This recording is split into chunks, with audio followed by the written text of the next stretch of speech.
ጤና ይስጥልኝ እንኳን ደህና መጣችሁ። የመጀመሪያ ክፍል የሁለተኛው ክፍል ላይ ደርሰናል። ኢንተርኔት ምንድነው በአጠቃላይ የሚለውን እናያለን። ወደ ዋናው ክፍላችን ከመሄዳችን በፊት ይህችን ቪዲዮ ተከታትለን እንመለስ። በጣም አጭርና በአጠቃላይ ኢንተርኔት ምን እንደሆነና ታሪካዊ አመጣጡን የሚያስረዳ ቪዲዮ ነው። አይተን እንመለስ።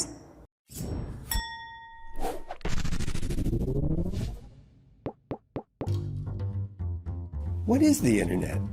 The internet is like a popular thing. Some satellites up there. I picture in my head with like waves of internet going to the phone. Somebody told me a cloud once. The internet is a lot like plumbing. It's always moving. Most people don't have any idea where the internet came from, and it doesn't matter. They don't need to. It's sort of like asking who invented the ballpoint pen or the flush toilet or, the zipper. These are all things we just use every day, and we don't even think about the fact that one day somebody invented them. So the internet is just like that. Many, many years ago, in the early 1970s, my partner Bob Kahn and I began working on the design of what we now call the internet. It was a result of another experiment called the ARPANET, which stood for Advanced Research Projects Agency Network. It was a Defense Department research project. Paul Barron was trying to figure out how to build a communication system that might actually survive a nuclear attack. So he had this idea of breaking messages up into blocks and sending them as fast as possible in every possible direction through the mesh network. So we built what eventually became a nationwide experimental packet network, and it worked.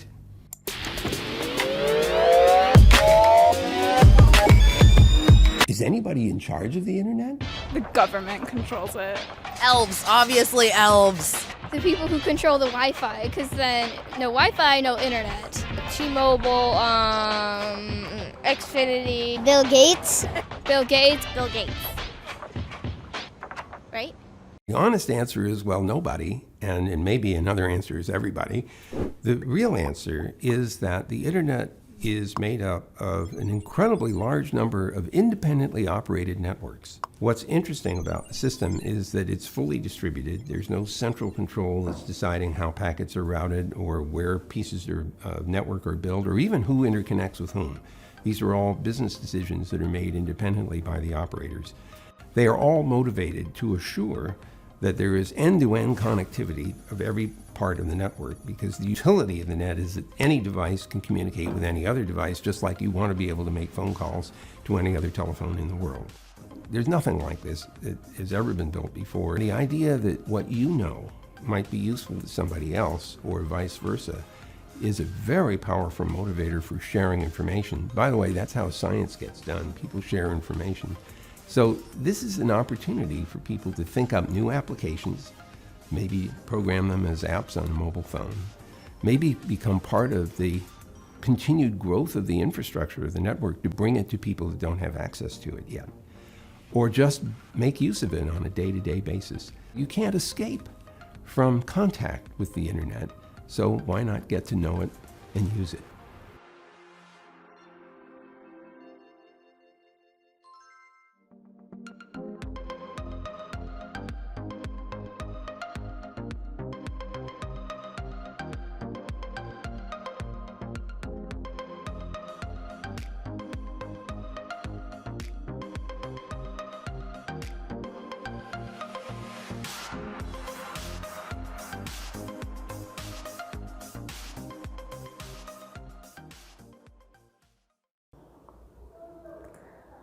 መልካም እንግዲህ ከቪዲዮ ካያችሁት እነዚህን ነገሮች ካፕቸር ማድረግ እንችላለን ብዬ አስባለሁ። የመጀመሪያው ኢንተርኔት ምንድነው? እንዴት ነው የኢንተርኔት ሂስትሪ የተጀምሮ ነው እዚህ ድረስ እየደረሰው የሚለውን እናያለን።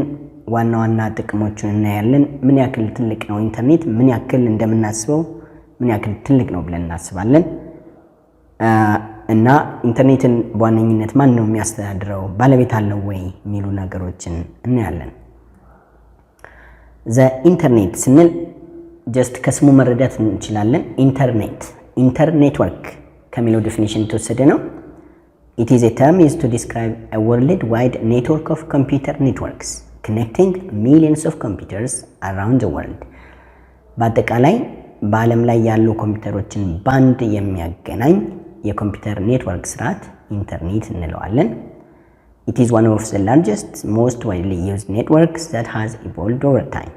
It is actually a network of networks. A network of networks. Internet working ማለት እንችላለን። Internet working ማለት እንችላለን። Network of networks. A group of two or more networks that are connected physically, capable of communicating and sharing data each other, able to act together as a single network ማለት እንችላለን። በአጠቃላይ ሁለትና ከዚያ በላይ ኔትወርኮች በአንድ ላይ ሲያያዙ ፊዚካሊ ኢንተርኔት እንለዋለን። It is capable of communicating and sharing data each other and able to act together as a single network system. The internet connects millions of computers globally and provide worldwide communication to businesses, homes, school, government ማለት እንችላለን። ማንኛውንም አይነት ስርዓት በአንድ ላይ የያዘ ማለታችን ነው። ታሪካዊ ዳራውን ስናይ ከመቼ ነው የተጀመረው ከሚለው ስንነሳ እንግዲህ የኢንተርኔት የተጀመረው ከ1960ዎቹ ጀምሮ ነው። በ1960 የቀዝቃዛው ጦርነት የተነሳበት ጊዜ ነበረ። በዛ ወቅት አሜሪካ በአጠቃላይ ጦርነቱን በበላይነት ለመጨረስ እንዲሁም የተለያዩ አደጋዎችን ለመቋቋም ስትል ያሰበችው ሐሳብ ነው። በዛ ወቅት ለመጀመሪያ ጊዜ ራሽያዎች ወይም ደግሞ ሶቪየት ዩኒየን የምንላቸው የሶቪየት ህብረት የመጀመሪያውን ስፑትኒክ የሚባለውን ሳቴላይት ያመጠቀችበት ጊዜ ነው። ከዛ በመነሳት ስፑትኒክ የሚባለውን ሳቴላይት ካመጠቀች በኋላ ራሽያ አሜሪካኖች ችግር ወይም ደግሞ ስጋት አደረባቸው። ስለዚህ በቀዝቃዛው ጦርነት ጊዜ መረጃን ሲኪውር በሆነ ምስጢራዊነቱን ተጠብቆና ምንም አይነት አደጋ ሳይደርስበት መረጃ ከአንድ ቦታ ከአንድ የሚሊታሪ ተቋም ወደ ሌላ የሚሊታሪ ተቋም በቀላሉ መለዋወጥ የሚያስችል ጠንካራ ስርዓት መዘርጋት ፈለጉ። ይህ ስርዓት ምንም አይነት ችግር ቢፈጠር በቀላሉ ሊሰበር የማይችል ስርዓት መሆን አለበት። ለምሳሌ የኒውክሌር ፍንዳታ እንኳን ቢከሰት የኒውክሌር ጦርነት እንኳን ቢነሳ በቀላሉ መረጃን ያለምንም ችግር መለዋወጥ የሚያስችላቸውን ስርዓት ነው መዘጋት የፈለጉት እና በ1960 አርፓኔት የሚባል ፕሮጀክት ፈጠሩ። አሜሪካን ሪሰርች ፕሮጀክት ኤጀንሲ ኔትወርክ ማለት ነው።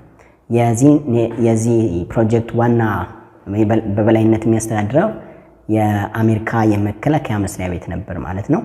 ስለዚህ የመጀመሪያውን ኔትወርክ ኢፌክቲቭሊ ከአንድ ስቴሽን ሌላ ስቴሽን ላይ ኢፌክቲቭሊ ኮሙኒኬት ማድረግ የሚያስችላቸውን ስርዓት ፈጠሩ ማለት ነው።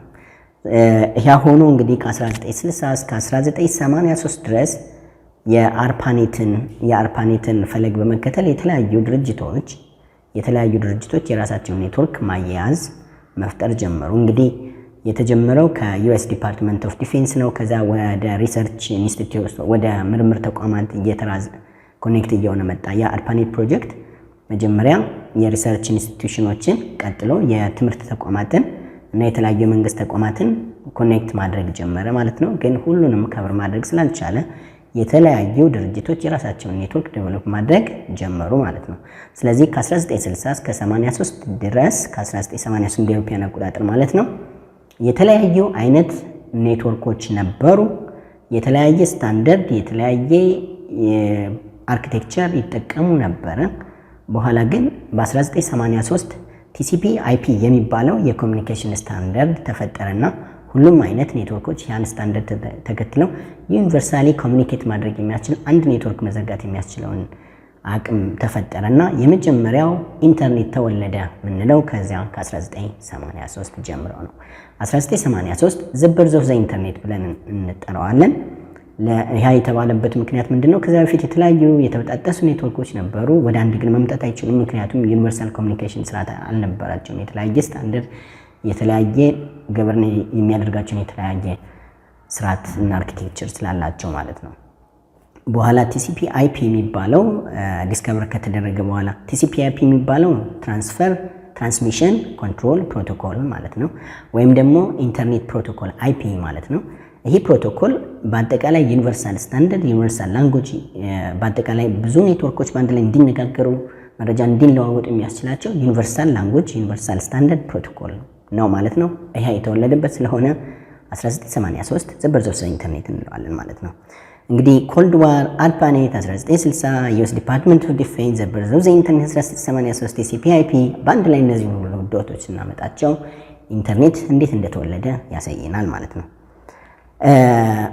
አሁን ባለው ሁኔታ ኢንተርኔት ምን ላይ ደርሷል፣ ምን ያክል ትልቅ ነው ብለን ማሰብ እንችላለን። ትልቅነቱን በእነዚህ መረጃዎች ማየት እንችላለን። የተወሰነ በ2020 ኦንላይን ቢግ ዳታ ፋክትስ ላይ እነዚህን መረጃዎች እናገኛለን። ለምሳሌ 4.6 ቢሊዮን ፒፕል ኦንላይን ነው። 5.1 ቢሊዮን ፒፕል 5.1 ቢሊዮን ህዝብ የሞባይል ተጠቃሚ ነው።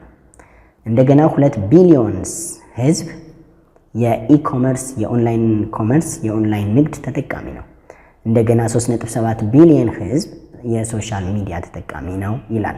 በአጠቃላይ how much data is out there ሚለውን ስናስብ በኢንተርኔት ላይ ምን ያክል ዳታ አለ፣ ምን ያክል ትልቅ ዳታ አለ ስናስብ እንግዲህ ወደ 175 በ2020 ባለው ዲስከቨሪ ነው ወደ 175 ዜታ ባይት ዳታ አለ።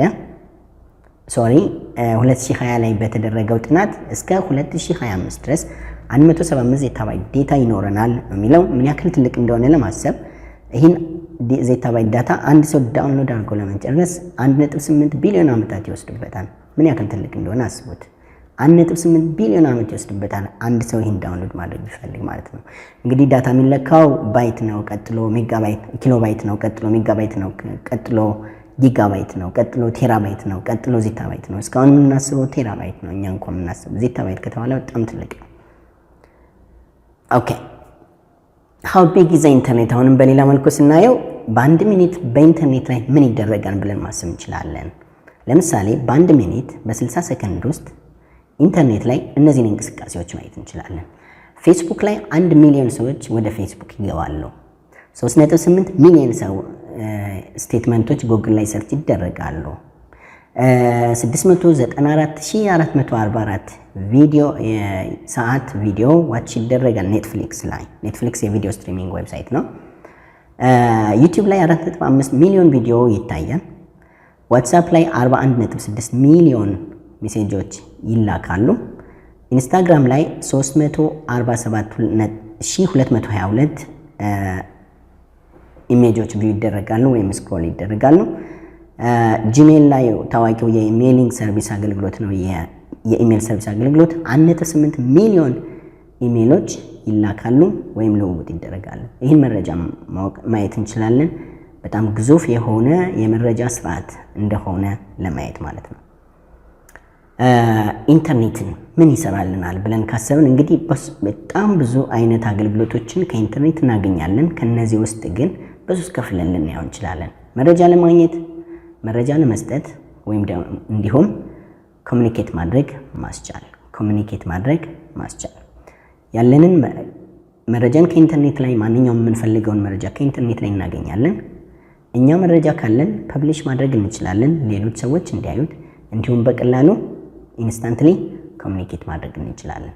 ሁሉም አገልግሎት ከዚህ የዘለለ አይደለም ኢንተርኔት ላይ የምናደርገው።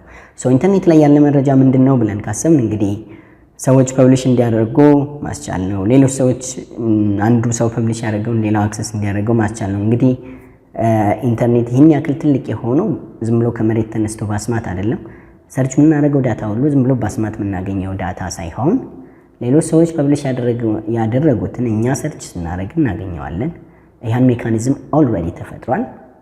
እኛ ደግሞ መጻፍ ስንፈልግ እና ሌሎች አክሰስ እንዲያደርጉት ስንፈልግ ጽፈን ፐብሊሽ እናደርጋለን። ሌሎች ሰዎች ይጠቀሙበታል።